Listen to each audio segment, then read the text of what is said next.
안녕하세요. 영화 보는 새 작가 이 작가입니다. 네, 안녕하세요. 윤 작가입니다. 안녕하세요. 김 작가입니다. 네, 오늘도 여전히 폭염이 기승을 부리는 날입니다. 어떠셨나요? 오늘도 땀을 엄청 흘리면서 여기까지 그러게요. 왔어요. 땀을 진짜. 1kg 정도 흘리는데 몸무게는 1kg가 찌고 있어요. 왜 그렇죠? 아이스크림 너무 많이 드셔서 그런 거 아니에요? 저 같은 경우는 아이스크림을 많이 먹으면서 이 더위를 자중해야 돼요. 자중. 네, 여러분들도 아직 더우니까 건강 조심하시고요. 자, 오늘 새 작가의 추천작으로 먼저 시작을 해볼까 하는데요. 그동안 보셨던 OTT, TV, 유튜브 여러 가지 영상 매체들 가운데서 여러분들께 소개해드릴 만한 엄선한 작품, 윤 작가님 어떤 작품을 가져오셨나요? 네, 저는 9월에 재개봉하는 영화를 골라왔는데요. 재개봉? 네, 근데 사실 이게 9월에? 지금 9월에 재개봉을 하는데 9월만 잡혔지 아직 날짜가 미정이에요. 그래서 이 영화를 꼭 좀 놓치지 말고 보셨으면 좋겠다라는 생각이 들어서 이 작품을 골라왔는데 저한테는 24년, 이게 작년에 개봉한 영화거든요. 24년 극장에서 본 영화 중에 단연 톱 안에 드는 뭐지? 챌린저스라는 저 봤습니다. 재개봉하는군요. 네. 그때도 윤 작가님의 강추로 맞아요. 인해서 맞아요. 저도 극장에서 여기저기 제가 엄청 추천하고 다녔던 보고 정말 영화인데 재밌어요. 네. 되게 섹시해요, 영화. 맞아요. 그래서 이 영화가 드디어 극장에서 재개봉을 한다고 그래서 음. 제가 사실은 이거를 다시 보고 싶어갖고 OTT도 틈만 나면은 계속 검색해보고 그랬는데 OTT에도 안 들어오고 다시 볼 맞아, 방법이 없었어. 없더라고요. 네. 그래서 사실 계속 좀 볼 수 있는 기회를 기다리고 있었는데 마침 9월에 재개봉을 하기로 결정이 됐다고 해서 이 영화를 좀 특히 이 영화는 극장에서 보면 훨씬 더 재밌거든요. 맞아. 그래서 그런 의미에서 이 영화를 추천드리려고 하는데 간단하게 줄거리를 소개를 드리자면 그 테니스계에서 완전 톱스타 청소년인데 톱스타인 그 타시라는 젠데이아가 연기를 하거든요. 젠다야 진짜 예뻐요. 정말 이 영화에서 매력이 완전 폭발합니다. 와. 진짜. 젠다야의 너무 매력은 진짜 이 영화를 안 보고는 맞아요. 톰 홀랜드가 왜 빠졌는지. 맞아요. 저는 솔직히 지금까지 다른 수많은 작품에서 젠데이아를 봤을 때 그냥 트렌디하다. 그냥 그 정도로 느낌이 안 왔던 배우인데 이 영화는 정말 날라다닙니다. 이 영화를 위해서 태어난 것 같은 진짜 매력. 그리고 진짜 테니스 스타 같아요. 네.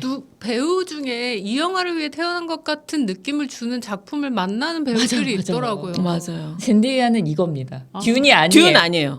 듀는 아니에요. 듀는 정말 너무 저는 실망스러웠거든요. 그 영화를 사실. 안 봤지만 듀는 아니라는 건 알 수 아니 있어요. 그래서 챌린저스 개봉하고 듄2 하지 않았어요? 맞아요. 개봉을? 그래서 연달아서 보니까 챌린저스에서 그 매력이 듄에선 맞아요. 너무 안 나오는 거야. 여기는- 듄은 그냥 티모시 샬라메 영화고. 맞아요.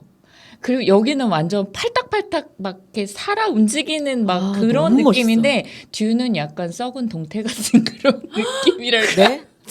저한테는 막말을 막. 저는 그랬습니다. 젠데이아의 그 젠데이아 연기가 썩은 동태 발언. 썩은 동태 같은 눈빛이었어요. 저는 괜찮나요? 진짜로 저는 그렇게 느꼈습니다. 제가 그렇게 느꼈다는데 뭐. 어쨌든 그래서 줄거리가 그래서 이 타시라는 이 선수를 동시에 사랑하게 된 역시 그 테니스 선수이면서 아직은 유명하지 않은 아트와 패트릭이라는 절친 친구들이 있어요. 이 두 사람이 이제 동시에 이제 삼각관계를 갖게 되는데 이 타시가 굉장히 도발적으로 테니스 경기에서 이긴 사람과 사귀겠다. 이야. 라는 선언을 합니다. 이 제안을 받으면서 이 친구가 묘한 경쟁자 구도가 되거든요. 근데 이게 이 청소년 시절부터 시작해서 여러 가지 에피소드를 겪으면서 이 세 사람의 전반 인생에 걸친 이 핑퐁이 계속 일어나고 이게 테니스 게임과 연결이 되면서 엄청 짜릿하게 그 경기와 그 러브 스토리가 진행이 되는. 왜 섹시하다고 하시는지 알겠네요. 너무너무 섹시합니다. 이게 느낌이 온다. 네, 이게 그 콜미 바이 유어 네임의 감독인 제가 정말 좋아하는 루카 구아다니노 이름이 너무 어려운 감독인데 이 감독이 진짜 여름에 끈적거리는 아름다운 영상미를 가장 잘 구현해내는 사람이라고 생각하거든요. 근데 그 감독님은 영화를 섹시하지 않게 만드는 방법을 잘 모르시는 것 같아요. 맞아요. 네. 맞아요. 그냥 손댔다 하면 바로 맞습니다. 제가 얼마 전에도 소개해드렸던 그 퀴어에 나왔던 네. 그 명이야 명이.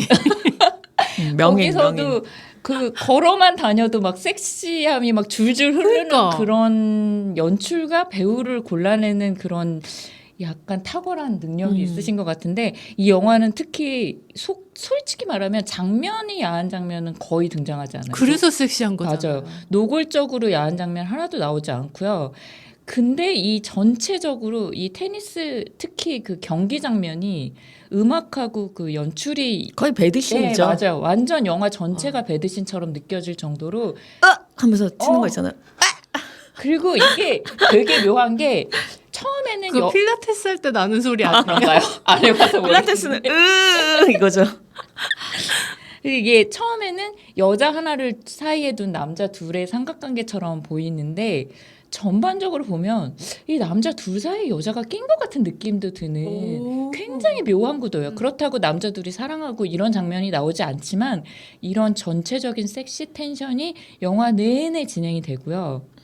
아까도 말씀드렸다시피 비주얼적인 그 극강의 어떤 그 연출의 합이 느껴지거든요. 특히 음악이 너무너무 그 힙하고 너무 좋은 음악을 썼는데 이 특히 그 테니스를 치면서 세 사람의 그 갈등이 고조되는 그 장면 같은 경우에는 듣기로는 이 영화를 에스파의 그 위플래시 뮤직비디오가 있는데 거기 레퍼런스로 먼저 썼다는 얘기가 있더라고요.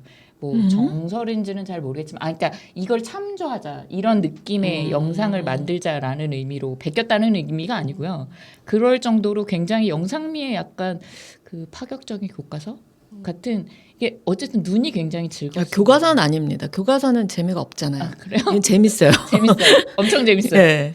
그래서 이 영화를 극장에서 보시기를 추천합니다. 진짜 9월에 극장에서 봐야 돼요. 그 땀방울 하나하나 막 클로즈업으로 막 들어가는 이런 장면, 그다음에 음악, 그다음에 배우들의 막 그 어떤 섹시한 모습들 이런 거 극장에서 안 보면은 안 되기 때문에 진짜 맞아요.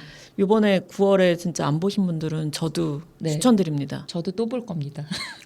네, 보겠습니다. 저도 이걸 추천작으로 그럼 좋습니다. 두 표.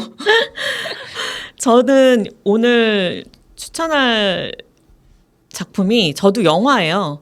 근데 저는 이거 좀 꽤 약간 예전에 봤는데 요번에 한번 여름이 가기 전에 소개해 드리고 싶다 해가지고 가지고 와봤습니다. 보셨는지 모르겠는데 애프터 선이라고 제가 한번 말씀드린 적도 있을 거예요. 그 샬롯 웰스라는 감독의 데뷔작인데요. 그 2023년에 개봉을 했고 우리나라에서도 그다음에 2024년에 8월에 또 재개봉을 했어요. 이 작품도 워낙에 이 작품성이 좋다고 소문이 나가지고 그리고 지금은 웨이브와 넷플릭스에서 보실 수가 있습니다. 이 영화가 뭐냐면은 그 배우 있죠. 글래디에이터 2의 주인공으로 나왔던 폴 메스칼. 이 폴 작가님이 네. 좋아하시는. 제가 좋아하기 시작한 게 어떻게 보면 이 영화를 통해서예요. 이 애프터 선의 주인공이 폴 메스칼인데 이 영화의 줄거리가 뭐냐면 이거는 이제 아빠와 딸의 이야기예요. 그래서 아빠가 얼마 전에 이혼한 사람인데 30대 초반. 그리고 딸은 11살. 그래서 이 두 사람이 같이 튀르키예로 여름 여행을 가는 거예요. 그래서 거기서 아버지가 이제 31번째 생일을 맞고 그거를 같이 축하하고 이런 내용인데 이거를 이제 비디오로 캠코더로 이제 여행 순간순간을 이렇게 찍어놨었어요. 이게 90년대에 이제 일어난 일이죠. 튀르키예 여행을 간 게. 이거를 찍어놓은 영상을 지금 아빠의 나이가 된 여자가 그걸 다시 보면서 그때를 추억하면서 그땐 어려서 몰랐는데 알고 봤더니 그때 아버지가 이런 생각을 했겠구나. 이런 사람이었구나. 이런 거를 그 어떻게 보면은 이 영상을 통해서 자기가 이렇게 재구성해보는 그런 영화거든요.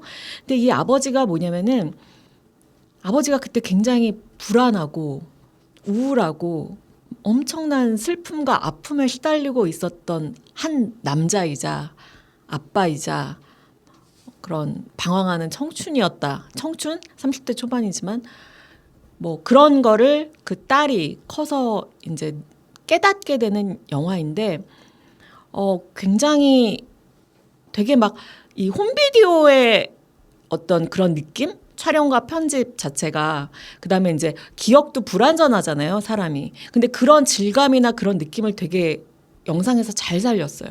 그리고 이게 여행지에서 일어나는 일이니까 이게 막 드라마틱한 막 무슨 스토리 드라마틱한 장면이 있진 않는데 이 부녀 관계, 젊은 아빠와 아직 사춘기 직전의 딸의 어떤 그 부녀 관계의 그 묘사가 굉장히 섬세해요.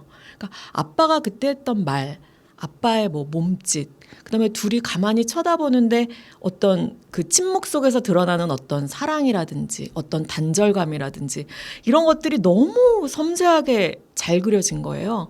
그래서 정말 이게 여자 감독이기 때문에 이렇게 섬세하게 잡아낼 수 있었나라는 생각이 들 정도로 그래서 이 굉장히 잔잔해요. 잔잔한데 이 영화를 다 보잖아요. 그 여운이 3년 갑니다. 그래서 제가 2년이 지난 지금에도 이렇게 소개를 해드리는 게 아닐까 싶은데 진짜 영화가 좋아요. 되게 그래서 되게 공감하시는 분 많을 것 같아요. 그렇죠. 누구나의 에피소드니까. 그렇죠. 그래서 영화 당연히 이제 평 같은 거 보면은 뭐 내 아버지, 뭐 내 가족에 대한 그런 추억이나 이런 거를 많이 떠올리시는 분들도 있고 이때 이 영화가 개봉을 하면서 정말 전 세계적으로 극찬을 받았어요. 그래서 아카데미 각본상도 받았었고, 폴 메스칼도 뭐 이때 완전히 아버지의 막 젊은 아빠라는 존재의 어떤 불완전함, 따뜻함, 뭐 이런 거를 동시에 보여준 명연기다 그래가지고 뭐 깐느 나무주연상 뭐 후보로도 오르고 이러면서 엄청나게 주목을 받았던 영화거든요. 시상식에서 이름을 되게 많이 된 영화 같아요. 그래서 정말 막 넷플릭스에 정말 엄청나게 많은 작품들이 있잖아요. 근데 이 작품은 정말 이 여름에 건져 올릴 마지막 보석 같은 작품이다라고 넷플릭스 베스트 몇? 베스트 순위를 10 안에는 들죠, 무조건. 10? 아. 네. 그래서 애프터 선이라는 의미도 그 보통 이제 우리가 선크림 얘기할 때 애프터 로션 뭐 이런 애프터 선 로션 이런 얘기 하잖아요. 그래서 햇볕에 그을린 피부를 진정시키는 어떤 제품을 의미하기도 하면서 영화적으로는 어떤 그렇게 뜨겁게 지나간 그 시간 거기에 남겨진 어떤 잔열이나 흔적 이런 거를 의미하는 애프터 선이라고 해서 전혀 몰랐어요. 그런 의미가 그렇죠. 그래서 그리고 굉장히 여름 느낌이 나는데 그 여행지에서 겪은 여러 가지 일들이 아무튼 저는 이 여름 휴가를 만약에 맞으신 분들이 있다면 딴 거 하지 마시고 이 영화를 보시기를 추천드립니다. 아 진짜로. 네네네. 한번 두 분도 꼭 봐보. 아니 사실 이거를 봐야겠다라고는 생각을 했지만 봐봐요. 이렇게 선택을 잘 하지는 않았었는데. 그때 글래디에이터 2 보면서 폴 메스칼에 대해서 굉장히 이렇게 비평하셨잖아요. 저는 폴 메스칼 뭐 멋있지가 않다. 뭐 그렇게 생각해요 지금도. 근데 아니요, 이 영화 보세요. 저는 폴 메스칼이란 배우를 싫어하는 게 아니고 그 영화 속에서 영화가 폴 별로였지. 메스칼이 별로였다고 느끼는데. 근데 정말 섬세하게 감정 연기를 잘해요. 이 폴 메스칼. 그래서 지금 엄청나게 떠오르는 그러니까 배우잖아요. 감정 연기를 잘하시는 분인데 글래디에이터에서는 그러니까. 연기를 해야 되니까 그게 글래디에이터 자기 2가 재능이 살지 않았나 봐요. 그런 것 작품이 잘못 만났는데 2028년인가 개봉하는 영화를 지금 찍고 있나 그런데 그게 더 비틀즈라는 영화에서 폴 맥카트니 역으로 나와요. 네. 그래서 그것도 좀 그래서 되게 기대작이에요.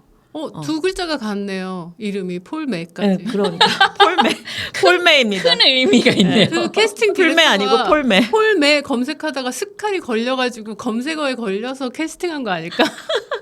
그런 생각이 드네요. 네, 아무튼 뭐 폴 메스칼의 차기작도 기대를 해보면서 저희 추천작은 여기까지 하겠습니다.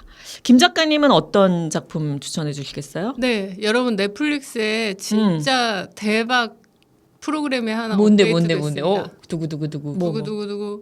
토요 미스테리 극장. 옛날 MBC에서 옛날 SBS에서 SBS? 1997년에 시작해서 1999년까지 방영된 나무 위키인가요? 현재 심야 괴담회라는 프로그램 아시죠? 네네. 그 프로그램의 원조격인 아. 괴담 재연 프로그램이 넷플릭스에 업데이트가 됐습니다, 아. 여러분. 어떻게 안 보고 지나갈 수 있겠어요. 그게 누구 뭐 사회자가 있었나? 사회자는 전무송 배우님이라고. 전무성 배우. 나 그래, 그때 기억이 네, 날랑말랑한다. 다들 그 얼굴은 그때 안 봤던 것 같아. 다들 알고 계실 그쵸. 거예요. 정우성 배우. 네. 40대 이상은 무조건 알죠. 30대 압니다. 모르겠어요. 네. 저는 이번에 봐서 알게 됐는데. 저는 네, 예전에 인터뷰를 한 적도 있어요, 이분. 오 정말요? 진짜 굉장히 젠틀하시고 멋있는 그럴 것 분이세요. 같아요. 그 젠틀함이 목소리도 좋으시고. 지금 봐도 막 뚝뚝 묻어 나오는. 멋있어요, 멋있는 배우세요. 근데 그때는 이 프로그램을 제가 어릴 때 이 프로그램을 봤는데 막 진짜 입을 뒤집어 쓰고 토요일 밤 10시만 기다려서 막 너무 무서워하면서 본 기억이 나는데 이게 지금 실화예요? 보면 실화를 실화를 바탕으로 이제 그 지금 심야 괴담회처럼 그 경험자 인터뷰도 하고 뭐 재연도 좀 네. 들어가고. 그 폐가 같은 경우에는 직접 무서워. 찾아보기도 하고 그 여러분 지금 폐가 제일 무서워 나는.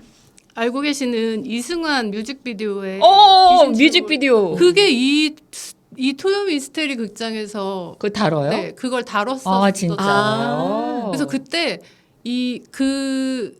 여기 마곡역인가 그랬거든요. 근데 이 제작진이 마곡에 대한 옛날 신문들을 뒤져서 그 마곡 나루 시절에 어떤 여자분이 익사한 사건을 찾아낸 거예요. 헐. 근데 사진이랑 그 뮤직비디오를 비춰보는데 너무너무 두 여성분이 실루엣이 비슷한 거예요. 그래서 그때 그것도 막 벌벌 떨면서 봤던 기억이. 아 근데 그 결론이 뭐예요? 그 마곡 그래서 귀신은? 이 사람이 이 사람이다는 너무 오래된 사건이라서 밝혀지지 않았지만 귀신이 찍힌 거는 확실하다가 이제 이 토요 미스테리 극장 제작진의 의견이었고 이승환 그때 노래 제목이 뭐였지? 뭐 꽤 노래 제목은 기억 안 나는데 귀신만 맞아. 근데 그 노래도 히트를 쳤던 기억이 나요. 근데 근데 지하철 맞아요. 거죠? 지하철에서 마곡역. 어. 근데 그 가사도 되게 묘하게 이 귀신이 사람이랑 되게 비슷해서 이 토요 미스테리 극장에서 막 그 자막까지 띄우면서 그렇게 봤던 그거는 기억이 우연의 납니다. 일치겠다. 어쨌든 그 토요 네. 미스테리 극장에 그래서 막 컴백했. 두근두근하면서 옛날 기억에 두근두근하면서 틀어봤는데 지금 보니까 너무 코믹인 거예요. 이게 다 너무 막 촌스럽고 그렇겠지, 지금 그렇겠지. 레트로가 유행이잖아요. 그러니까 이 레트로를 좋아하는 MZ 세대들에게 또 이 코믹하고 되게 약간 밈처럼. 네. 그렇게 쓰는구나. 그러니까 코믹하는 게 약간 이렇게 너무 옛날 촌스러움 때문에 웃긴 네, 거죠. 촌스럽고 맞아. 촌스러운 가운데 또 되게 기괴하고 막 맞아. 부자연스러운 이런 것 때문에 약간 코믹하게 볼 수 있는 맞아. 음. 아니 그런 최근에 그 매력? 옛날 그 전설의 고향에서 그 다리 들고 무덤에서 막 네 다리 내나 하면서 쫓아가는 장면이 있는데 너무 코믹함이 느껴져. 아니, 옛날에 그리고- 나 그 장면 무섭다고 느꼈었던 것 같은데. 이게 이렇게 기술이나 이런 영상미가 이제 너무 네. 지금하고 현저히 전설의 고향. 떨어지니까. 그리고 그 처녀 귀신이 소복을 입고 사또를 쫓아가는데 추적하는데 가발이 벗겨질까봐 머리를 그 검은 생머리 가발을 정수리를 잡고 뛰는 장면 막 이런 거 있어요. 그러면 대단. 전설의 고향에서? 네, 전 그럴 것 같아. 기억에 남는. 맞아. 근데 어릴 때 볼 때는 진짜 무서워. 너무 막 무서웠죠. 진짜 벌벌 떨면서 그거 알아요? 봤어요. 우리 어릴 때는 리모컨이 없었어요. 어릴 때 정말 어릴 때 전설의 고향을 보는데 엄마가 나간 거야. 근데 이불을 뒤집어 쓰고 너무 무서워서 보고 있는데 끌 수가 없는 거야. 끄고 싶은데 너무 무서워서 리모컨이 없는데 그 가까이 가야 되잖아. 이불 밖으로 나갈 수가 없는 거야. 그래서 그걸 계속 보고 있었던 게 지금도 생각이 납니다. 리모컨이 그때는 그렇게 중요합니다, 여러분. 그때는 충격이었죠, 사실은. 아 그런 그리고 영상들이. 그때는 몰랐던 것 중에 하나가 또 이 일본 공포 재연 프로그램 중에 기묘한 이야기, 재연은 아니지만 기묘한 이야기. 이야기라고 예. 다 잘 아시잖아요. 예. 그 기묘한 이야기야 이 토요 미스테리 극장의 연출과 어떤 그 세트 분위기와 진행자의 워딩 이런 것들이 비슷해? 너무 비슷하게 느껴지는 거예요. 그래서 그때 볼 때는 기묘한 이야기를 몰랐으니까 볼 때는 몰랐는데 지금 보니까 아 그런 또 비하인드가 있겠구나. 이런 솔직히 느낌이 90년대, 씁쓸하면서 예, 90년대 방송 프로그램에 여러분도 아시겠지만 일본 거 벤치마킹한 게 엄청 많죠. 네, 지금 엄청 많았잖아요. 보면 외색이 꽤 짙습니다. 비하인드. 엄청 그렇더라고요. 많았죠. 예. 그때는 몰랐지만 네. 몰랐죠. 근데 지금 그때는 보면 맞고 지금은 뭐 틀리다 할 수 있겠죠.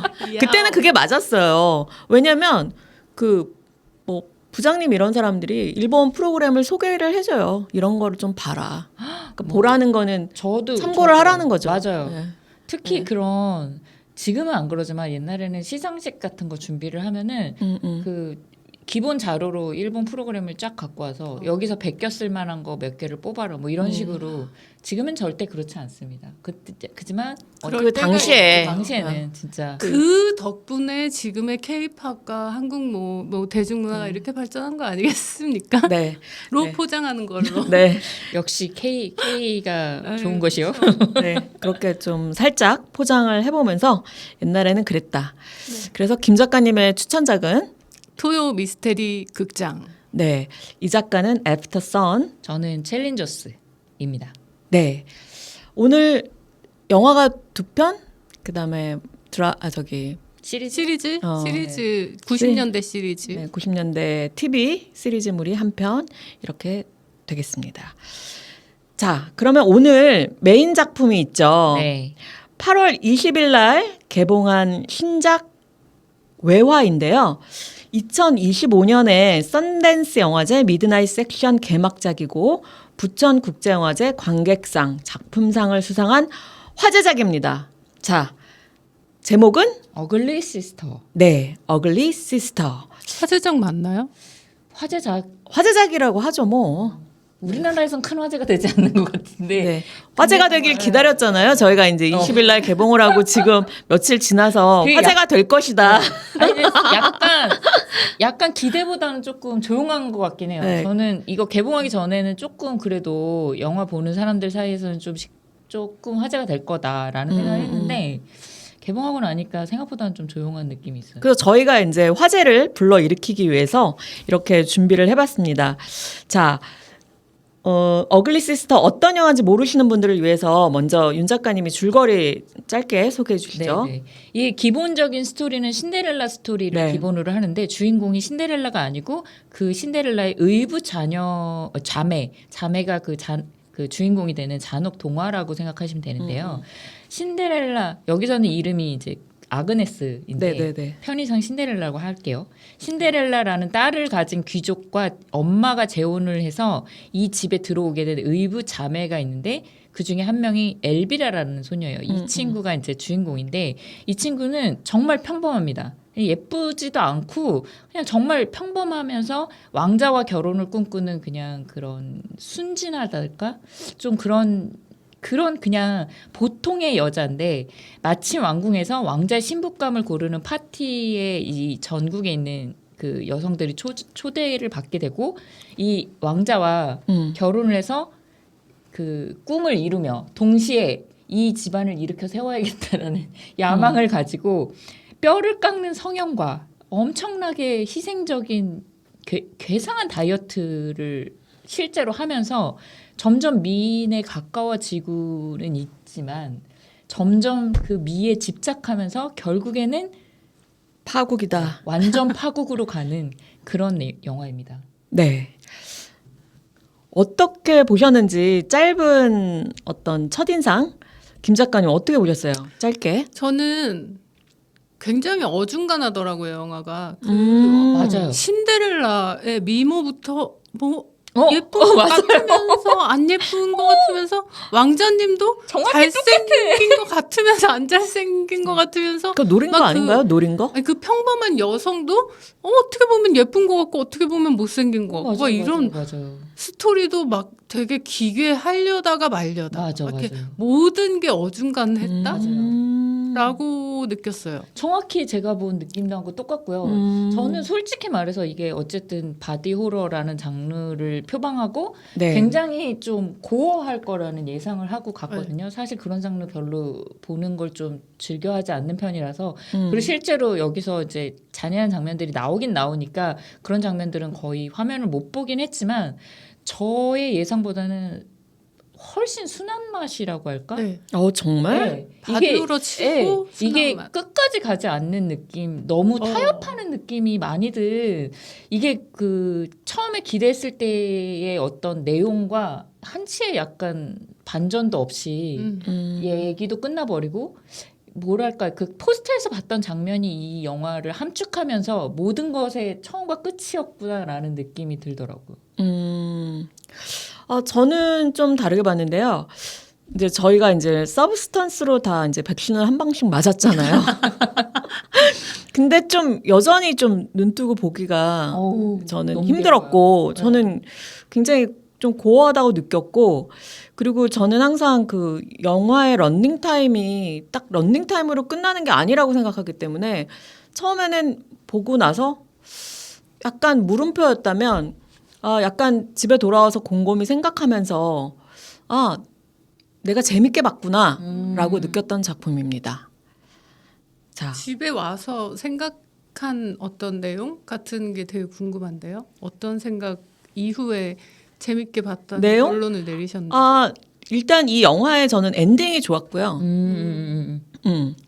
엔딩이 마음에 들었고 아까 말씀하신 대로 어떤 이 신데렐라라는 동화를 비튼 작품이니까 어떻게 비틀었을까가 사실은 궁금하긴 한데 거기에 말씀하신 대로 어떤 반전이 있거나 내가 생각한 것과는 완전히 다른 어떤 해석이 있거나 이런 거는 아니었던 것 같아요.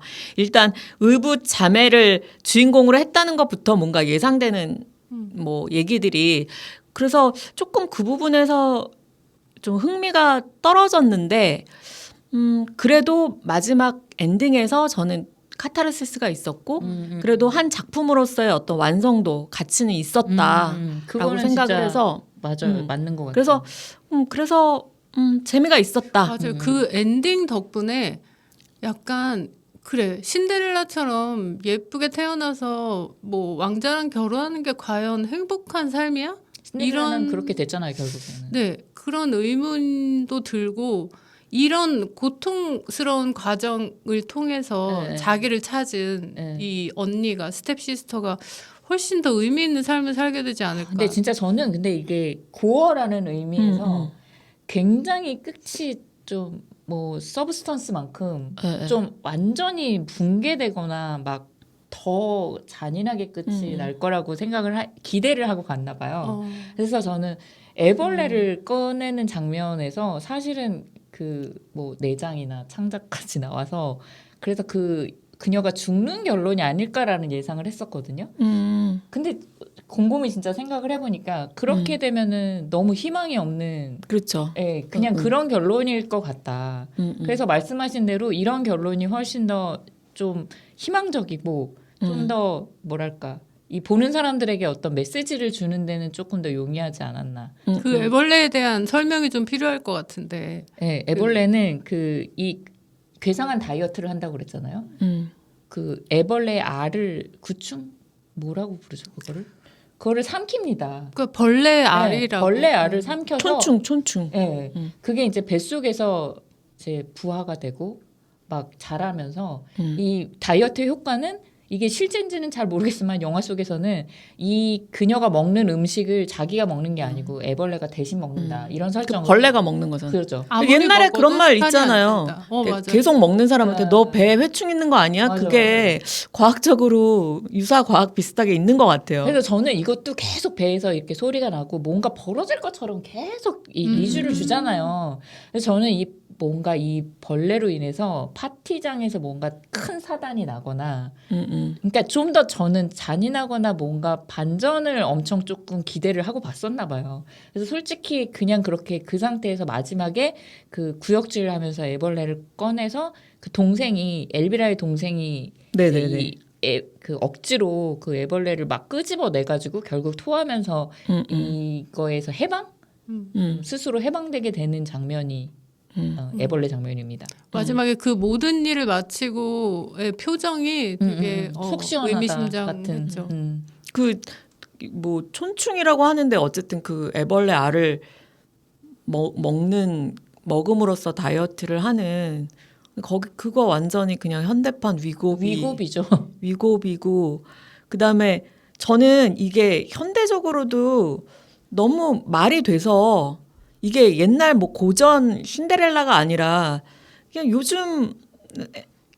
요즘에도 그냥 이 그죠. 성형의 뭐 외모에 미쳐 있고 그다음에 다이어트 하기 위해서 막 주사 찔러 넣고 왜냐면 치료를 목적으로 한 뭐 위고비 주사를 맞고 이런 거는 문제가 안 되지만 몸무게를 50kg에서 40kg로 만들기 위해서 위고비를 맞는 거는 저는 문제가 있다고 생각하거든요. 저도 그렇게 네. 생각해요. 그거는 그냥 그 정신과적인 문제일 수도 있다고 근데 생각해요. 이게 이 고전에서부터 지금 음. 말씀하신 현대사회까지 통용이 되는 음, 이게 변하지 않는 어떤 그 여성들의 음, 고통과 음. 이 절박함이랄까? 근데 저는 여기 영화 보면서 굉장히 조금 제일 인상적이었던 거는 뭐 대부분의 출연자들이 여성으로 구성돼 있기도 하고 남성들의 잣대가 분명히 있지만 여기서 여성의 미모를 평가하고 굉장히 가혹하게 구는 사람들 전부 다 여자예요. 스스로도 그렇게 느끼지만 막 엄청 험한 말을 하면서 외모를 평가절하시키거나 막 그 무용학교 선생님이라든지 엄마라든지 이런 사람들이 혹독하게 그 어떤 고정관념 속에 여자들을 더 몰아넣고 있는 게 여자라는 게 이게 지금도 사실은 그렇다고 생각이 들거든요. 근데 저는 여성이 여성의 몸에 대해서 더 비판적이고 평가하고 그래서 그런 것들이 결국은 뭐냐면 이 거대한 이 가부장적인 맞아요, 남성 맞아요. 중심 사회의 이 시스템 안에서 그 가해자든 그 여자 가해자가 있고 피해자가 있다면 예를 들어서 이 영화에서 엄마가 그러잖아요. 이 엘비라를 막 억지로 막 다이어트 시키고 막 성형 시키고 억지로는 아니더라도 어쨌든 그런 것들이 이 엄마도 보면 그 시스템 안에 피해자잖아요. 맞아요. 근데 피해자라는 걸 완벽하게 자기가 그게 길들여진 사람이죠. 그렇죠. 그런 게 지금까지도 저는 그 문제라고 생각하고 맞아요, 결국에는 이 시스템의 문제인데 결국에는 그 안에서 서로 장기 말처럼 서로 싸우고 서로 가해자가 되고 피해자가 되고 저는 왕자도 마찬가지라고 생각하거든요. 이 시스템 안에서 왕자는 왕자 역할을 하느라고 힘들 거예요. 왜냐하면 그리고- 남봉꾼처럼 보이거든요. 네. 그리고 저는 이 영화에서 왕자가 전혀 매력적이지 않은 외모를 가진 배우를 쓴 게 저는 의도적이었다. 예, 좀 의도적이었다고 생각을 하거든요. 우리가 생각하는 백마 타는 왕자는 없어. 원래 없어. 원래 없어를 보여주기 위해서 그렇게 별로 안 잘생긴 배우가 나왔고, 그 다음에 이 왕자도 보면 여기서 결국에 이 왕자도 불쌍해. 왜냐면 자기가 자기를 성적으로 아니면 자기 눈여기로 만족할 여자를 배우자로 찾고 있잖아요. 이 사람이 사랑이라는 걸 알겠어? 평생? 그럼 몰라. 그러면서 막 시는 막 엄청 아름답게 세상 쓰죠. 사랑꾼인 것처럼 쓰고 왜냐하면 그런 사회적인 위치를 요구받는 자리에 있잖아요. 그 사람도. 그런 면이 있겠죠. 그래서 저는 이 영화를 보면서 여기에 왕자, 여기에 나오는 남자들, 그다음에 여기 나오는 여자들, 그다음에 뭐 아그네스, 신데렐라, 그다음에 신데렐라 언니 다 누구도 인간적인 사람이 없다. 인간 같지 않다. 모두가. 그러니까 모두가 비호감이거든요. 여기서는 신데렐라마저도 착하거나 네. 뭐 그렇게 포장되지 않아요. 전혀. 네. 그래서 여기서 유일하게 자기 삶을 사는 사람이 있잖아요. 동생. 알마라고. 사회화되지 않은 그러니까 이 최초의 시스템을 인간. 어떻게 보면 거부하는 인간이잖아요. 그래서 저는 이 알마가 이 영화에서 사실은 존재감이 처음엔 뚜렷하지 않았는데 곱씹어 볼수록 이 알마가 너무 마음에 드는 거예요. 너무 마음에 들죠. 배우도 마음에 들어요. 저는. 그러니까. 그래서 알마만이 엄마의 어떤 가스라이팅과 그다음에 이 사회가 요구하는 그 여자로서의 그런 미모가 권력이다 같은 그거를 벗어나서 프레임.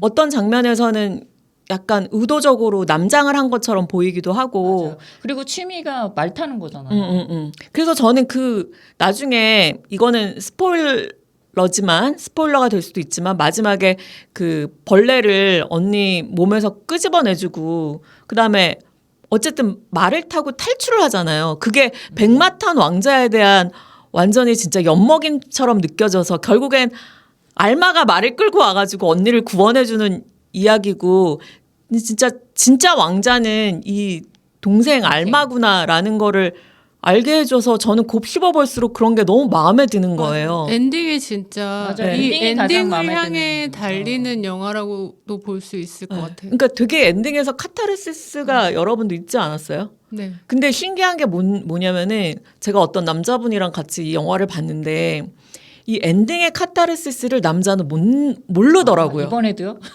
몰라. 그러고 그냥 동생이 구해줬구나 같은 거예요. 그러니까 카타르시스는 없다는 거지. 아. 여자랑 다른 거야. 여자랑 자기 마음의 바탕이 다르니까 우리는 여자는 카타르시스를 느끼지만 남자는 그게 그런 의미구나지 카타르시스는 아니라는 거지. 그 코르셋에 조여보지 못한 사람은 그 조임 당하는 느낌을 알 수가 없죠.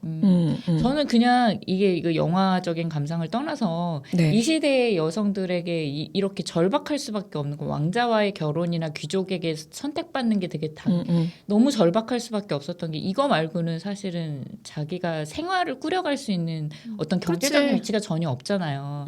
그래서 이 사람들이 이렇게 미의 목숨을 걸고 이렇게 서로에게 가혹해지는 게 되게 좀 슬프기도 하고 저는 사실 그렇지. 그 오만과 편견이라는 영화에서 누가 봐도 어글리하고 진짜 꼰대 같은 그 목사가 처음에 그 여주인공한테 그 청혼을 했다가 까이는데 그 남자가 그 여주인공의 친구에게 청혼을 해가지고 둘이 결혼을 하는데 그 친구가 와서 그거를 이제 여주인공한테 말하는 장면이 있거든요. 나 그 사람과 결혼하기로 했다. 그랬더니 이제 친구가 어떻게 그런 남자를 선택할 수 있냐 그랬더니 나이가 이렇게 먹고 집에서 처녀로 있는다는 거는 나에게 선택권이 더 이상 없는 거다. 그러니까 나의 선택을 비난하지 말아라라고 하는 그 장면이 되게 인상적이었는데 약간 여기서도 그런 비애 같은 게 조금 느껴졌었어요. 아니 솔직히 많이 느껴졌어요. 저는 시대적인 어떤 정말 여자가 이게 정말 그래서 바디호러라는 장르랑 이 신데렐라 스토리랑 너무 잘 어울린다. 여자 어쨌든 이쁜 게 권력이고 맞아요. 이뻐야 잘 살 수 있고 이뻐야 시집도 가고 이뻐야 부자도 되고 신분도 올라가고 그러는데 성형 그까짓 것 하면서 코를 망치로 두드리고 근데 생각해 보면 요즘에도 수술대에 올라가면 뭐 망치로 두드리는 것 이상의 얼마나 고어한 일들이 성형외과에서 많이 일어날까요, 여러분? 그리고 전기톱 뭐 이런 거 다 올라오죠. 아니 그러니까 호러예요. 라이프 이즈 호러예요. 지금 현대 여성들의 라이프를 봐도 그냥 바디 호러죠, 뭐. 그러니까 저는 지금 인스타에서 현실도 인스타에 찍어 올리는 사진들을 위해서 나의 얼굴을 필터 낀 것처럼 바꾸는 이게 바디 호러가 아니고 무엇이겠습니까? 그래서 저는 어떤 면에서 이 영화가 잔혹하지 않게 느껴진 건 지금 현실에서도 똑같이 이 바디 호러는 신사역 3번 출구에서 정말 숱하게 뭐 양악 수술 뭐 말로만 들었지만 엄청나게 끔찍하다고 하잖아요. 뭐 피 흘리는 것뿐만이 아니라 그냥 진짜 죽기도 하고. 그러니까 거기서 죽기도 하잖아요. 근데 그게 우리 현실에서 아무렇지도 않은 것처럼 지금 뉴스도 아니잖아요. 그런 게. 거기에 카메라를 들이댄다고 생각해봐요. 이 영화보다 잔혹하지 않다가 아니라 진짜 더 잔혹하다니까요. 그리고 그런 뉴스가 나가면 달리는 댓글도 잔혹하죠. 뭐 얼굴 고치다가 죽은 어떤 여성에게 그 고운 말이 나가지 않아요. 사회 분위기 자체도. 그러니까 이 외모는 권력인데 외모가 나아지고자 하는 시도는 또 시시해야 되고 이런 아이러니 또 되게 씁쓸하죠. 그래서 모두가 그냥 이렇게 짜여진 판에서는 모두가 불행하지 않을까. 이게 뭐 페미니즘적인 시각이 아니더라도 거기서 여기서 행복한 사람 아무도 없잖아요. 그리고 저는 되게 눈여겨봤던 게 무도회장에서 그 엘비라가 왕자한테 선보이는 그 춤을 갈고 닦기 위해서 그 무도회 연습하는 장면이 있는데 거기서 엘비라 말고 거기 많은 그 후보 여성들이 있잖아요. 네. 왕자의 눈에 들기 위한. 근데 그 사람들의 표정을 되게 유심히 봤는데 다 다크서클 내려와 있고 다 불행해 보여요. 그거 그 엘비라가 성형을 계속 하잖아요. 음. 그 중간에 진짜 심각했을 때 얼굴이 약간 진짜 스티브 부세미처럼 변합니다.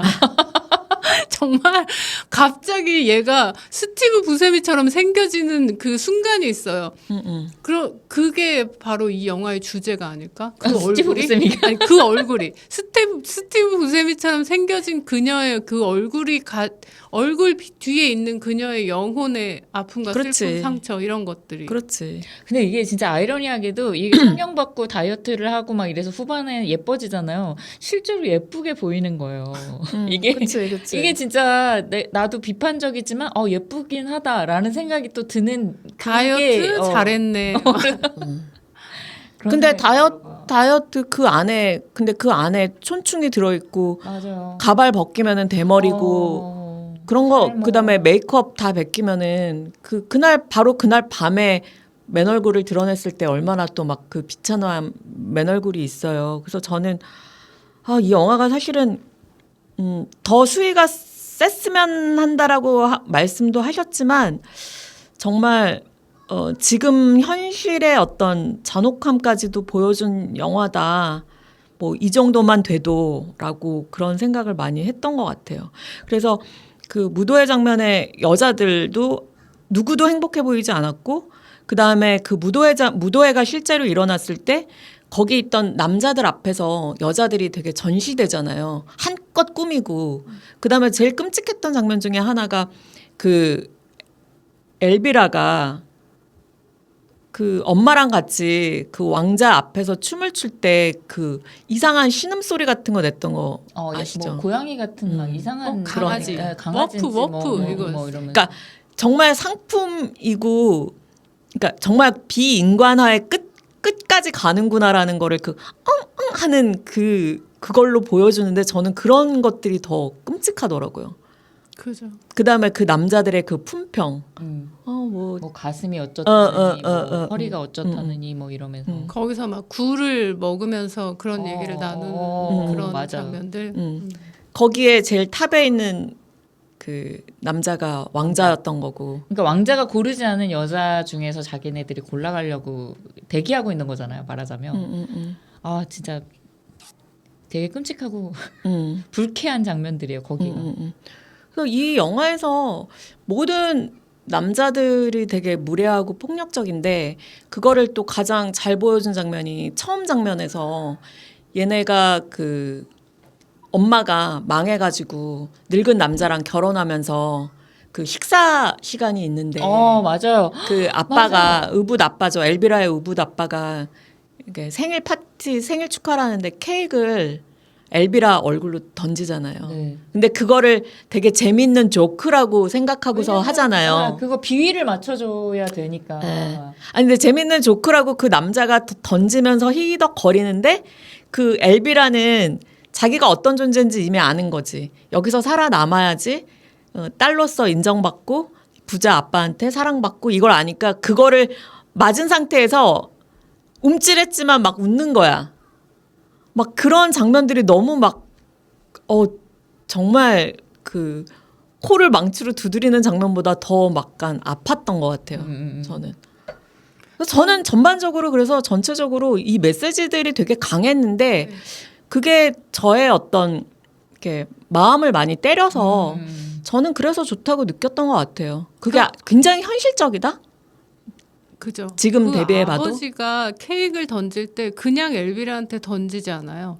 이 중에 누구한테 던질까를 이렇게 찾는 일만만한? 과정이 있죠. 그랬나? 근데 그 중에 엘비라를 선택한 것은 그 식탁에 앉아 있는 사람 중에 이 엘비라의 자존감이 가장 낮았기 때문이고 이 자존감을 망가뜨린 거는 그 엄마의 그런 폭력적인 가스라이팅. 네, 이런 것들이 아마 크게 작용을 했을 것이고 그래서 그 아빠가 케이크를 들고 누구한테 던질까 찾다가 걔한테 던지는 그 장면이 되게 진짜 화도 나고 되게 슬펐고 막 내 얘기 같기도 하고 막 이랬어요.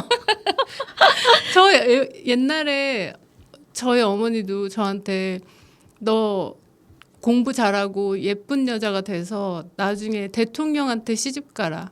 대통령이 아니라 저한테 너는 영부인이 되라고 했지 대통령이 되라라고는 한 번도 그렇죠. 말씀하신 저희 어릴 적이 때는 없어요. 다 여자한테 누가 현모양처. 그렇죠. 그러니까 그게 막 생각이 현모양처가 나면서 뭔지도 모르고 막 좋은 말인 줄 알고. 그 미실 드라마에서 미실이 권력을 잡기 위해서 자기의 아들이나 남편을 권력 가까이 두려고 하다가 결국에 선덕 여왕이 이제 여왕이 되는 그 과정을 보면서 아 나도 할 수 있었구나라고 깨닫는 장면이 되게 인상적이었거든요. 그러니까 굉장히 능력 있고 사실 가장 잔인한 그죠. 권력을 가지고 있는 사람이었는데 그만한 포스의 왕이 네, 없지. 내가 왕이 될 생각은 못 해본 그런 거였죠. 비슷한 거 생각하면. 그 엄마한테 그런 것도 보이고 엄마도 되게 슬프고 그랬어요.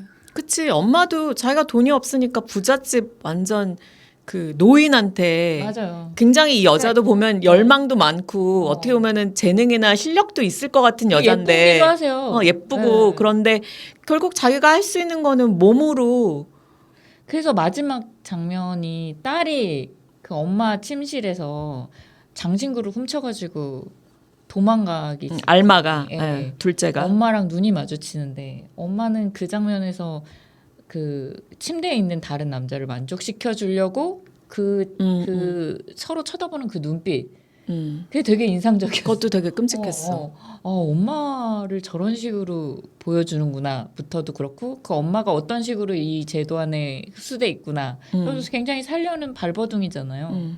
엄마는 그냥 그 알마가 자기 보석을 훔쳐가는 순간 그 전에도 그랬겠지만 쟤는 그냥 버리는 카드다. 라고 저럴 줄 알았어. 쟤는 저럴 줄 알았어. 자기가 지금 자기의 생존법은 이 남자를 만족시키는 게 자기의 생존, 그죠. 네, 생존할 수 있는 그런 거였던 거죠. 그런 것들이 되게 슬프기도 하면서 저는 아까 그 알마가 되게 또 그 마음에 들었었죠 그랬잖아요. 그래서 알마에 대해서 생각을 하면서 알마가 그거 기억하시는지 모르겠지만 엄마가 그 얘기를 해요. 그 왕자 무도회에 누가 나갈까 막 그 얘기를 하다가 엘비레랑 신데렐라가 이제 나가기로 하면서 둘째 알마는 아직 생리를 안 하기 때문에 어려서 쟤는 후보가 맞아요, 아니다라고 맞아요. 이야기를 하는데 중간에 보면 알마가 그 생리를 첫 생리를 시작하는 장면이 나오는데 거기서 걔가 끔찍한 악몽을 꾼 것처럼 비명을 지릅니다. 맞아요. 그리고 그거를 감추죠. 그걸 감추죠. 네. 그래서 저는 그 장면도 굉장히 상징적이라고 생각했어요. 이 알마의 어떤 캐릭터를 얘기하는데 얘는 자기가 이제 여자로서 상품이 되는 이 순간이 온 게 너무 끔찍한 거야. 그래서 이 장면도 그런 의미가 있었구나. 내 나름대로의 해석이지만. 그래서 거기서부터 이 알마를 조금 더 주목해서 봤던 것 같아요. 영화를 보는 내내. 알마의 내러티브가 조금 더 있었으면 그러니까 어땠을까. 알마를 그게 일부러 숨겼나? 약간 너무 뒷부분에 정말 그 중간 부분은 거의 없는 사람처럼 등장하지 않다가 뒷부분에 구원자처럼 등장을 하니까 조금 더 있었으면 좋았겠다라는 생각이 들더라고요. 이렇게 모든 사람의 비정상인 사회에서 혼자 정상으로 살아가기가 얼마나 힘들겠어요. 그러니까 그래서 안 보이는 거야? 그 정도밖에 보일 수가 없죠. 맞아. 그리고 저는 한 가지 이 영화 속에서 좀 이게 저예산이 너무 티나는 장면들이 좀 저는 미적인 거를 영화에서 되게 그죠. 중요하게 생각을 그리고 해서 제가 아까 어중간해서 말씀드리려고 했는데 그 유리구두 구두가 유리인 이유가 있잖아요. 발을 잘라야 되기 때문이지 여기서는 그 약간 발레 슈즈 같은 거기다가 리본이 메리 묶여져 제인. 있어요. 네. 그 신발이 어떻게 흘러내릴 수가 있겠어요? 어떻게 벗겨지며 그리고 그런 신발은 그냥 구겨놓으면 모든 발이 들어간단 말이야. 그래서 약간 저는 그 아쉬웠어요. 신데렐라가 살고 구두가. 있는 성도 너무 솔직히 너무 초라하고요. 아니 근데 저는 그게 다 약간 영화적으로 그렇게 만든 거라고 생각을 했는데 근데 왜냐면 네. 왕자가 처음에 등장하는 순간의 그 촌스러움과 그런 것도 저는 다 의도했다고 생각을 했어요.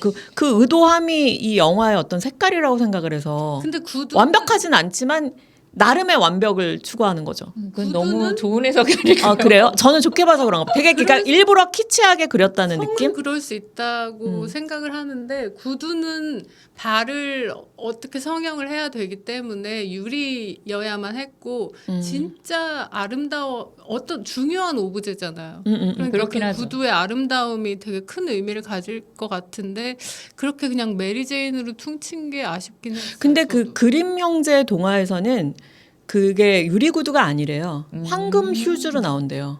골드 휴즈로 나올 뿐 유리 어쨌든 구두가 그- 또 아니래요. 그건 누가 만든 거죠? 디즈니가 만든 건가? 유리 탄력성이 0인 물질로 만들어야 되죠. 황금이나 뭐 유리나 이런 것. 그러니까 신데렐라가 보면은 알고 보면은 그러니까 고전 설화처럼 그런 스토리이기 때문에 그 유리 구두는 거기서부터 있었던 것 같더라고요. 그리고 그림 형제가 약간 새로운 좀 잔혹 각색처럼. 버전으로 이렇게 그래서 그 의붓 그 자매들이 그 그림 형제 동화에서 처음으로 그 유리 구두 그 황금 휴즈에다 발을 맞추기 위해서 그 첫째는 엄지발가락을 자르고 둘째는 뒤꿈치를 맞아요, 자르고 맞아요, 그게 그림 형제가 맞아요, 맞아요. 잔혹 동화로 만들면서 그렇게 한 거고 그 전에 설화에서는 그런 이야기가 있진 않았다고 하더라고요. 어디를 자르는 게 나을까요? 어디 선택하시겠어요? 만약에 발가락이 둘 중에 낫지 하나. 않을까요?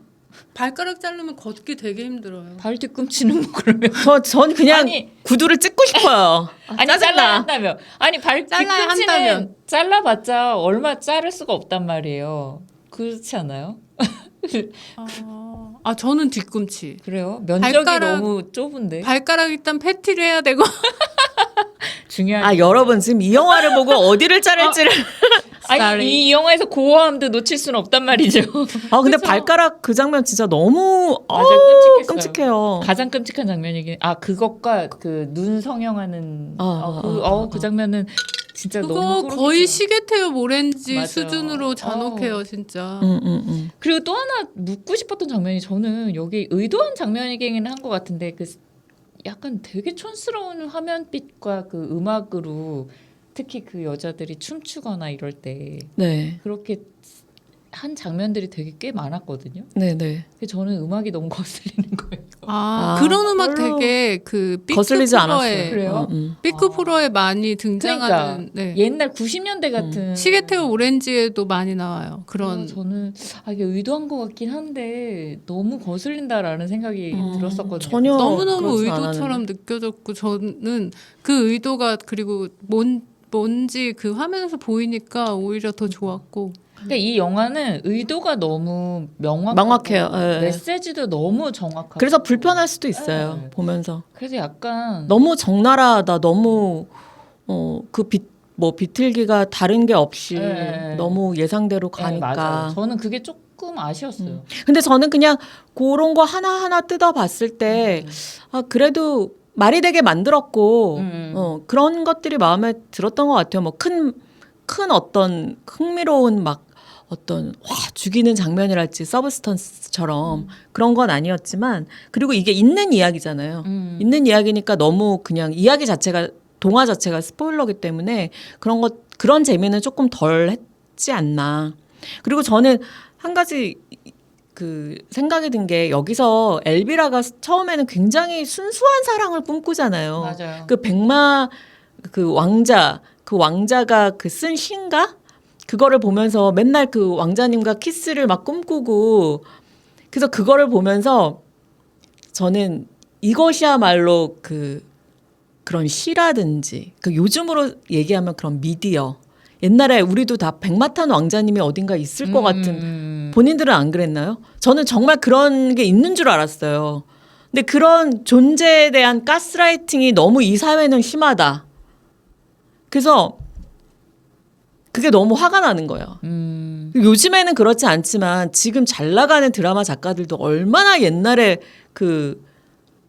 재벌들 등장시켜가지고 남자는 거의- 무조건 재벌. 네, 뭐 거의 무조건 신데렐라 1, 2, 3지. 그러니까 신데렐라 스토리 얼마나 많았어요. 근데 현실로 돌아오면 그게 말이 되는 스토리입니까?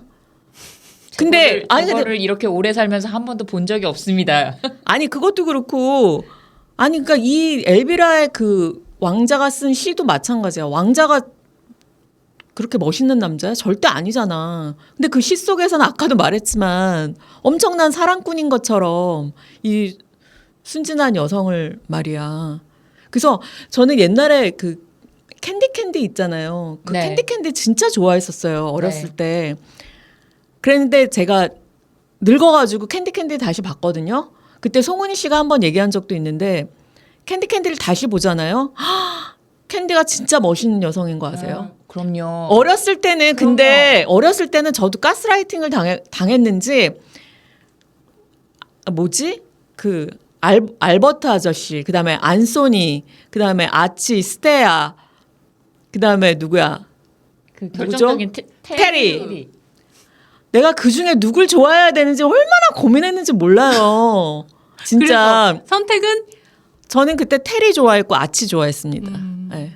그랬는데 나중에 결국에 캔디가 모든 남자들한테 다 떠나는 거 아시죠? 모든 남자 다 차버려요. 맞아요. 저는 그게 충격이었어요. 어. 어렸을 때도 난 어렸을 때는 몰랐어. 그냥 왜 뭐라 그러지? 테리랑 캔디가 안 이어진 것만 마음 아팠어. 저는 테리우스는 당연히 다른 근데 여자가 그때도 있으니까 기억났어? 그랬는데 저는 알버트 아저씨랑 이어질 거라는 생각을 했었는데 결국 아무하고도 이어지지 않은 채 난 만화가 그거 자체가 끝나니까 기억이 안 나는 거야. 저는 되게 너무 놀랐던 기억이. 왜냐면 모든 엔딩은 왕자와 공주가 결혼해서 행복하게 살았습니다. 아니에요. 이거잖아요. 아니에요. 근데 생각해보니까 거기는 결국에 그냥 아저씨와 키다리 아저씨와 그 물론 열린 결말이지만 그냥 그 도움받은 소녀로 남는 결론으로 끝나. 아니야. 근데 캔디가 거기서 마지막에 그 간호사로서 새 삶을 시작하는 그게 굉장히 강조되면서 엔딩을 맞이해요. 그러니까 결국에는 캔디가 여러 남자 만나봤지만 내 삶을 내가 꾸리는 게 최고다. 그놈이다. 테리우스도 뭐든. 그게 캔디의 스토리였어요. 어쨌든 전문직을 택했다는 것부터가 네, 내 삶을 맞아요. 주체적으로 꾸릴 수 있다는 거잖아요. 너무 훌륭해. 그래서 이 영화에서도 모든 여자들이 불행한 이유가 자기 일이 없어. 왜냐하면 남자에 기생하지 아까도 똑같은 얘기잖아요. 남자에 기생하지 않으면 삶을 영위할 수 없는 시대. 그러니까 자기가 기생충이 되거나 기생충을 먹거나 너무 끔찍해. 그래서 저는 이 영화를 이 영화를 보고 많은 걸 느끼시는 분이 있고 영화가 이상하다 특히 남자분들도 마찬가지로. 근데 남자분 여자분들 모두 한번 보시고 어떤지 이런 이야기는 어떤지 한번 생각해 보시는 것도 좋을 것 같아요. 왜냐면 우리 신데렐라 스토리 너무 많이 봤잖아요. 그러니까 뭐냐면 신데렐라 스토리라는 게 백마탄 왕자님이랑 잘 되는 스토리 우리 막 90년대 2000년대 드라마에서도 많이 보고 이런 영화를 자꾸 보면서 이 자기의 마음을 들여다보고, 그러니까 우리가 프레임 밖으로 나가면 자유로워질 수 있거든요. 근데 문제는 프레임 밖으로 나가고 싶어도 프레임이 뭔지 몰라. 그렇지. 그러니까 내가 어떤 정확한 프레임 것 안에 같아요. 있는지를 몰라서 못 나가는 경우도 있거든요. 그러니까 숲을 못 보는 거지. 네. 그러니까 이런 영화를 보면서 나의 프레임이 뭔지를 찾아가는 여정을 이렇게 자꾸 그런 경험을 쌓아보시는 것도 좋을 것 같다는 생각이 드네요. 그러니까 우리가 옛날에 그거 귀여운 여인 보면서 얼마나 막 가슴 설레고 리차드 기어랑 나중에 줄리아 로버츠랑 잘 돼서 너무 좋다. 리차드 기어가 그 빨간색 장미꽃을 주면서 그거야말로 정말 현대판 신데렐라 스토리잖아요. 근데 그거 아세요? 그 영화 원래 시나리오 작가가 썼던 거는 그런 맞아요. 그 해피엔딩이 아니었다. 전혀 아니잖아요. 네네네. 그럼 뭐였죠? 그러니까 남자가 돈을 주는데 결국에 이 여자가 남자를 선택하지 않고 그 길거리에 그 돈을 뿌려버려요. 지금 그 결론이면 훨씬 더 멋있어. 엄청 어두운 영화예요, 사실. 근데 솔직히 길거리에서 몸 파는 여자랑 재벌에 돈 많은 남자랑 그 스토리가 귀여운 여인의 스토리가 가당키나 합니까? 그래서 그 시나리오 작가는 원래 굉장히 어두운 스토리, 굉장히 막 현실적인 스토리를 썼는데 완전히 이제 그 돈 되는 데서 미쳤냐 이딴 걸 썼냐 해가지고 그거 그 넷플릭스에 그 영화 비하인드 소개해주는 그 프로그램 있잖아요. 다큐멘터리 거기에 나와요. 그 거기에 프로그램 너무 재밌죠. 거기 그 에피소드로 나와요. 그 귀여운 여인 각본가가 하는 얘기들이. 그 각본가가 원했던 방향과 스토리가 사실은 아노라 같은 거네요. 결국에는. 그렇지. 어. 근데 그게 아니라 음. 완전히 진짜 헐리우드 스타일로 만든 거지. 어쨌든 그 스토리로 대박이 났으니 전 세계적으로 히트를 치고 그런 그런 시대였잖아요 옛날에는. 그렇죠. 옛날 영화 지금 보면 진짜 화나는 영화들 많아요. 그런 거 뭐 한둘이 아니고. 이게 영화가 어글리 시스터잖아요. 제가 기습 질문을 드리면 어. 그러니까 우리가 못생겼다 할 때 못생긴 게 기준이 뭔 것 같아요? 못생겼다. 기준은 자아상. 자아상? 네.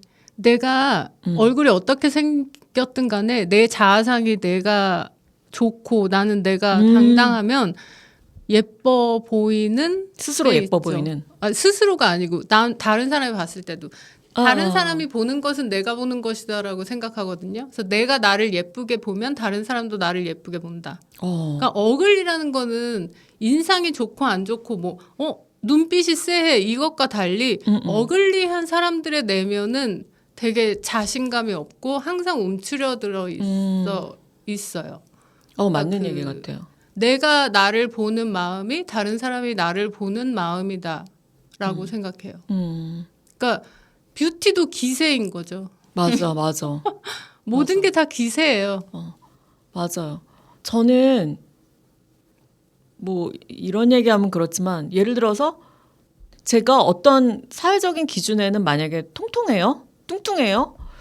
근데 저는 예를 들어서 뭐 내가 내 키에 뭐 50kg여야 돼. 그런 어떤 사회적인 기준이 있어요. 근데 저는 그 기준을 생각한 적이 없어요. 없었는데 최근에 SNS가 워낙 발달하니까 그런 기준이라는 게 있구나라고 생각이 드는 것뿐이지 저 스스로는 제 몸에 저는 뭐 여러분들이 봤을 땐 뭐라고 생각할지 모르겠어요. 저는 되게 만족하면서 살고 있거든요. 지금도.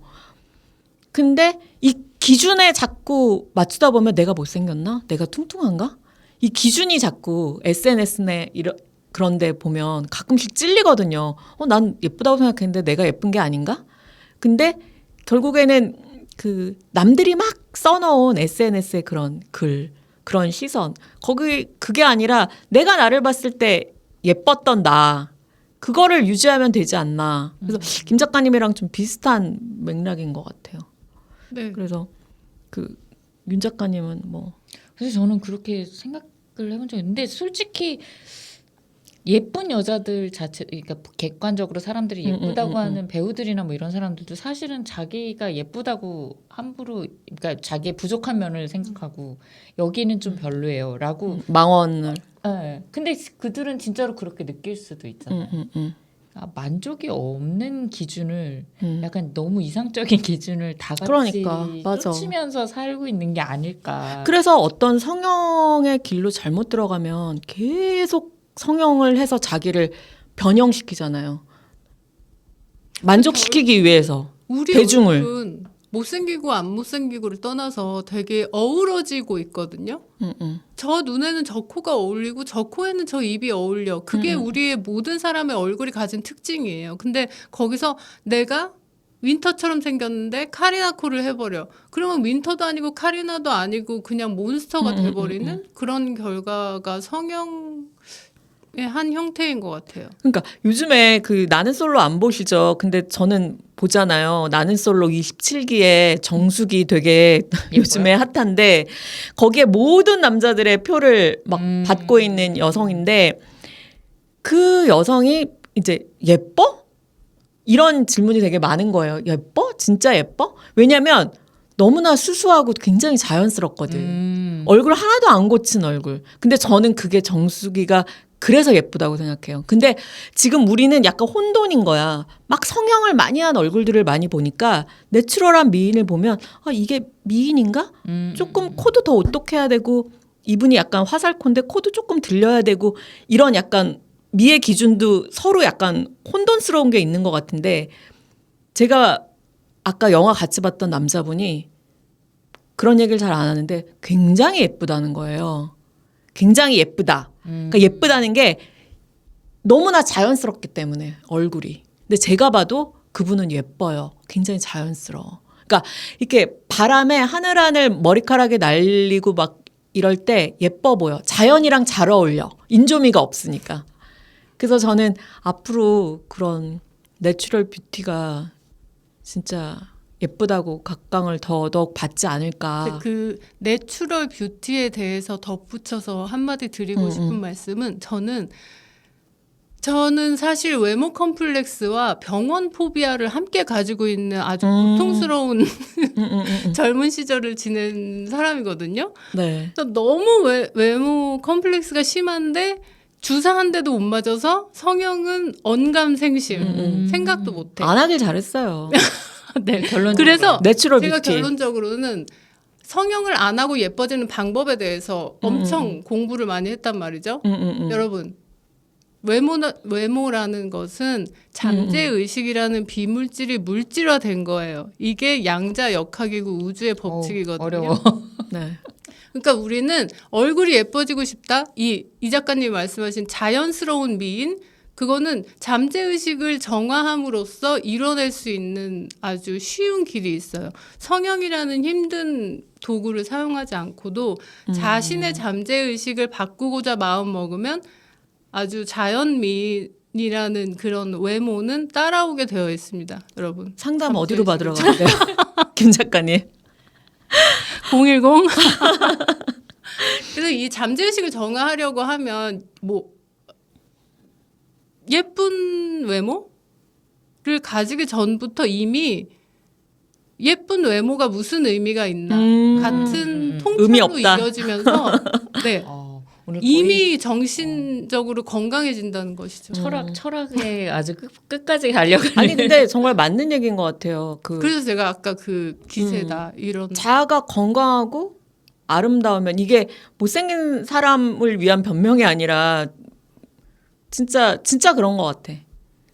그리고 편안한 내가 거울을 매력. 볼 때 가장 컴플렉스가 있는 그 부분이 바로 내 자신이, 내 잠재의식이 고쳐지기를 원하는 어떤 성향을 상징화하고 있다. 이렇게 말씀드릴 수가 있겠네요. 네. 그러니까 만약에 나는 코가 휘어서 코 성형을 해야 되겠어 생각하시고 계시다면 지금 나의 세계에서 나는 나 혼자 바로 설 수 있는가? 이것부터 생각하는 게 좋다. 이런 어려워요. 거죠. 코성형과 바로 설 수 있는가?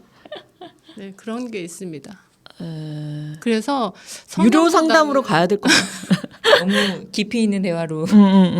여기까지. 네. 아 제가 아까 못생겼다 기준 그걸 말씀을 드린 게 여기 그 배우가 엘비라 역을 한 배우 레아 미렌이 인터뷰를 했는데 못생겼다는 기준이 뭘까요?라는 질문에 이 배우도 자기는 엘비라가 전혀 못생기지 않았다고 생각했다는 거예요 처음에. 근데 실제로 아까도 말씀하셨지만 못생기지 않았잖아요. 보통이에요. 보통. 네. 근데 뭐 뻔한 얘기일 수도 있지만 신데렐라를 괴롭히는 순간 자기가 봐도 엘비라는 너무 못생겨 보였다는 네, 거예요. 그게 바로 제가 말씀드린 네. 잠재의식과 정신의학의 관계. 네, 그래서 지금 우리가 한 얘기랑 네. 이 레아 미렌이 한 얘기랑 이게 일맥상통하는 얘기라서 그렇습니다, 네. 여러분. 그래서 레아 미렌 잠깐 이야기하면 너무 연기를 잘했어요. 제가 봤을 때 어땠어요? 좋았어요. 첫 진짜. 주연 데뷔, 네. 첫 주연이에요? 첫 주연작이라고 하더라고요. 그러니까 감독도 영화 데뷔작이고 그다음에 배우도 주연 배우도 주연 첫 그 작품이고 뭐 하여튼 그런 작품이다. 근데 어쨌든 연기도 굉장히 잘한다는 거. 연기 면에서는 네, 앞으로가 기대돼요. 여러 가지 얘기를 해봤는데 이 영화 안에서 제니부터 스티브 부세미의 얼굴까지 연기한다는 것은 보통 스펙트럼이 아닌 거죠. 맞아. 그리고 생각해봐요. 이 거의 원맨쇼예요. 네, 이 배우의. 진짜 거의 90% 네. 등장해요. 근데 영화 장면에. 말씀하셨지만 약간 음악도 이상하고 미장센도 약간 촌스럽고 뭔가 조금 전체적으로 약간 저예산인가 싶기도 하고 막 연출도 막 아직까지는 좀 막 완성도가 좀 떨어지나 막 이런 것도 있는데 이 배우가 완전히 막 기세 있게 몰아가니까 이 영화가 나는 됐다고 생각을 하거든요. 그래서 굉장히 잘한다고 말을. 잠재력이 있으신 분 같아요. 그래서 원래 이분이 그 부천영화제에 왔었던 모양이에요. 그때 이렇게 막 모자 쓰고, 그러니까 원래도 자기는 그 자기 어떤 패션이라든지 뭐 화장이라든지 이런 거에 어떤 정형화되는 거 되게 싫어한 원래부터도. 그래서 그 인터뷰 영상 보면 이 야구 모자 항상 쓰고 그러고 있는데 너무 예쁘거든요. 맞아요. 예. 아무튼 그 파란 눈하고 너무 예쁘시더라고요. 여기 나오는 어쨌든 그 동생 배우 역도 그렇고 다 매력 좀, 있어요. 다 호였다. 그래서 그런 것도 좀 참고해서 보시면 될 것 같고 아무튼 지금 극장에 걸려 있으니까 언제까지 극장에 걸려 있을진 모르겠지만 요즘 볼 영화 없다 하시지 말고 저의 경우는 추천하고 싶습니다. 그래서 이어서 제가 그냥 평점까지 말씀을 드려보면 먼저 윤 작가님 해주세요. 지금 평점 정리가 안 됐네요. 저는 제 추천 기준으로는 재미가 없지도 않고 뭐 극장에서도 볼만하다고 생각하지만 큰 반전이나 어떤 기대만은 못했다. 그런 의미에서 한 3점이라고 생각합니다. 저는 3.5 추천은 꽤 하는데 높네요. 기대는 말고 어중간하다는 것을 감안하고 보시면 만족도가 높아지지 않을까 생각합니다. 저는 3.9점 드리겠습니다. 그리고 뭐 여성분들뿐만 아니라 남자분들도 같이 뭐 남녀 같이 봐도 좋고 궁금한 게 보고, 있는데 4와 3.9의 차이는 뭐예요? 4는 조금 제가 봤을 때 수작 정말 약간 뭐 9,990원 같은. 네, 느낌인가요? 그렇죠. 살짝 그거보다는 조금 만 원 주고 사기엔 좀 그렇다. 조금 마음에는 다운하고 들지만 그 정도까지는 아니다. 그런 조금 느낌? 다운하고 싶어. 4점을 넘으면 극장에서 보면서도 막 이렇게 막 흥분이 되고 흥분이 되는. 이 영화 정말 엔딩만 망하지 않으면 이 영화는 정말 막 그런 느낌이 들 때는 이제 4점이 넘지 않나 싶어서 이 영화는 약간 엔딩이 끝난 후 잔잔하게 저한테 다가왔던 영화이기 때문에 3.9점입니다. 자, 다음에는 저희 또 더 재밌는 작품으로 만나 뵐 것을 약속드리고요. 여기까지 들으셨는데 기왕이면 좋아요와 구독 꾹 눌러주시고 건강하세요. 행복하시고요. 다음에 뵐게요. 다음에 뵙겠습니다. 감사합니다.